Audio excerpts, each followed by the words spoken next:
Chers c'est l'histoire d'une amis, dame comment qui a été allez-vous? jetée en pâture entre les mains C'est la femme d'une famille de féminicide sorciers qui incarne Belzébuth qui sur terre. vous raconte sa peine. Oui, jetée entre ses mains de démons. La par femme une dame féminicide qu'elle lui fit rescapée, confiance. Chabambé Jomolé.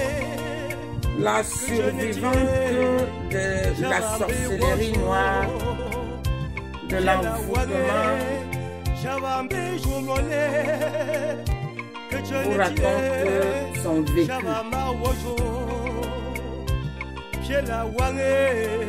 Je vous raconte mon vécu, Bande de pestiférés. ce qui m'est arrivé. Je n'ai rien demandé à personne, je faisais ma vie tranquille en tant que mère de famille. Je venais de divorcer du père de mes enfants, raison pour laquelle je n'étais même pas dans le besoin de contracter un mariage. Les enfants, j'en avais, Dieu merci. La situation sociale, j'étais stable, Dieu merci. Mais hélas, n'était que l'arbre Léo qui Kadi cachait la forêt. m'a convaincu d'aller épouser son cousin, soi-disant, il était là pour m'attendre.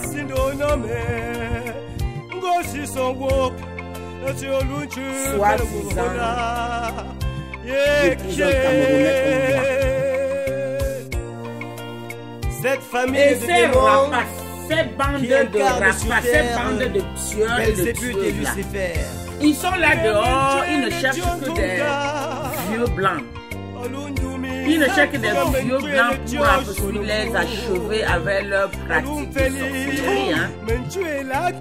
Et après hériter le bien de ces pauvres-là. C'est une famille, vraiment des gens qui, on devait tous les rassembler et les mettre dans un caveau et les verser de l'essence dessus et les claquer de l'allumette dessus. Parce que ce qu'ils font par bande organisée est très, très mauvais. Très mauvais ce qu'ils font. Et ils ne se font jamais mettre la main dessus. Un bien mal acquis. Moi, je vous parle aujourd'hui parce que je suis une survivante de cette situation macabre, organisée, encastrée par une poignée de familles Nazeta Nenounou là-bas dans au Cameroun, où ça s'appelle Mbalmayo, baptisé même Ville Cruelle. On m'a dit Mbalmayo, tu ne savais pas que Mbalmayo était baptisé Ville Cruelle. Celle-là, t'avais envoyé dans la gueule du loup. Elle savait qu'elle t'envoyait comme ça dans la gueule du loup. On ne retire rien de bon en Mbalmayo. On ne retire rien de bon. C'est une ville où les sorciers ont tellement empoisonné toute cette ville de leur sorcellerie que tous les gens de là-bas sont comme des possédés. Les gens là-bas sont comme des extraterrestres. Et tout ce qu'ils savent faire, ils sont comme des mongols là. Tout ce qu'ils savent faire, c'est de faire du mal. Et ils font le mal le plus souvent parce qu'ils sont foncièrement des jaloux. Ils sont jaloux. Ils veulent tout posséder pour eux seuls. Rien pour autre personne. Voilà comment tu les donnes la gloire, l'avantage, la prestation, les appels, tout, tu les donnes pratiquement tout. Et ils t'arrachent ta vie. Ils t'arrachent ta vie.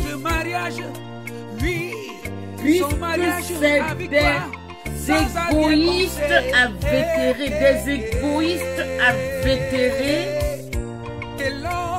Et sur leur égoïsme et sur leur ingratitude se malaxe la jalousie. Ils sont tellement haineux qu'ils en veulent même. Ils en veulent au bon Dieu d'avoir peuplé la terre de ses créatures. Par ta famille de sorciers. Raison pour laquelle il défie Dieu en nuisant les créatures de Dieu. En nuisant les créatures de Dieu, en les infectant des maladies, des sorcelleries, des envoûtements. C'est parce qu'il défie Dieu d'avoir peuplé autant la terre. Le préservatif. Puisqu'ils auraient voulu être seuls sur la terre créée par Dieu. Ils auraient voulu être seuls, ces infâmes, ces incapables d'aller en Occident par leurs propres moyens. Pendant que les femmes de leur côté raquettent les hommes de leur côté raquettent les femmes. Et voilà leur façon d'arriver en Occident. C'est vraiment une bande des orduriers et des ordurières. C'est une bande des gens qu'il faut qu'on les juge à la place publique de Balmayo, car c'est des ressortissants de Balmayo, une province là-bas au Cameroun, une province de la ville de Yaoundé, dite la capitale ville politique.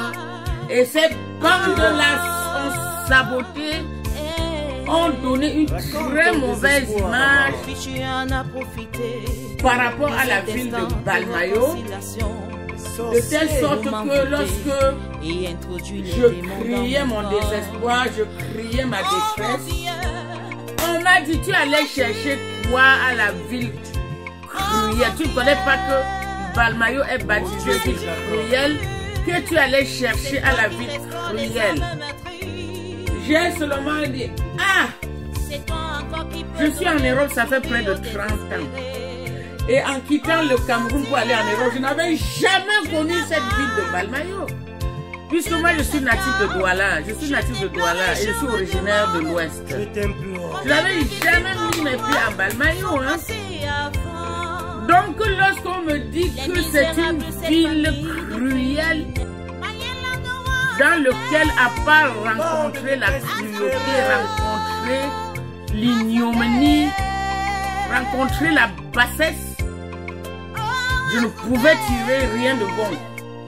On me dit ça. Mais on me dit ça quand je suis déjà empêtré dans tout leur bizarrerie, dans toutes leurs machines infernales à tuer, à envoûter.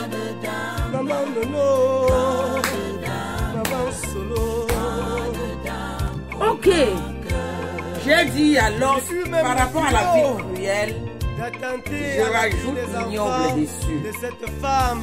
Désormais, Balmayo est baptisé par ceux qui sont partis pour donner le meilleur d'eux là-bas, et qu'en retour, on les a cassé les pieds, cassé les bras, on les a détruits. On a fait de les Mongols. Regardez-moi, je n'étais pas comme ça. Je n'étais pas comme ça. Ce sont ces bactéries de leur nature. Déjà, l'individu constate que je l'amène en Europe. Il est parfaitement soigné, même pas 2 mois après. Sa famille commence à dire: ah, il a pris du poids, ah, il a grossi. Ah. L'individu maintenant voit que l'Europe, on a les gens humains qui sont à la tension des autres. Et le chien galeux maintenant, qu'est-ce qu'il trouve mieux à faire? Il trouve qu'il va venir maintenant il va venir maintenant plutôt m'introduire, et ce gros lâche chétif à son état n'utilise que ma voix sexuelle pour me faire du mal. Il n'utilise que ma voix sexuelle. C'est pas ma voix sexuelle qui m'a empoisonné le HIV/SIDA. Il utilise encore sa ruse de sorcier, de marabout envoûteur. Il revient utiliser encore ma voix sexuelle pour m'introduire son totem de serpent des égouts, serpent vipère qui me fait l'amour, qui me fait jouir et qui me laisse ses sémences qui me démangent. Et ça fait 12 années que ça dure, 12 ans que je porte le totem de mon ex-conjoint et que cette histoire m'a tellement dépassée. On était séparés, mais on n'était pas divorcés sur un plan légal. Vu la façon dont l'individu s'en va, il prend le sisongo, il s'en va. Vous savez que ce genre d'ignoble individu, quand ils font leur crasse, quand ils font leur forfait, ils disparaissent. D'autant plus qu'ils ont le totem du serpent en eux. Ils filent, il disparaît dans le sisongo.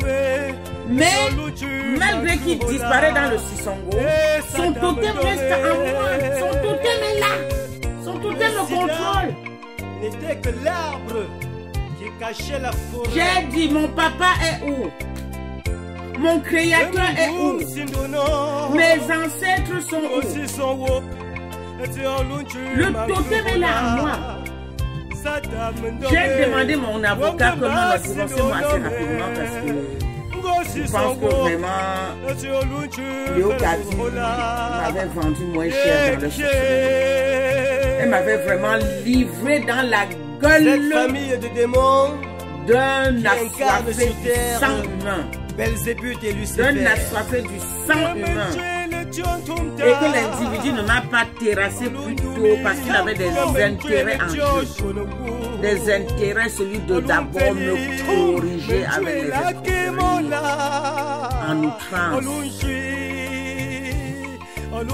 Celui d'arriver, bien entendu, en l'Eldorado,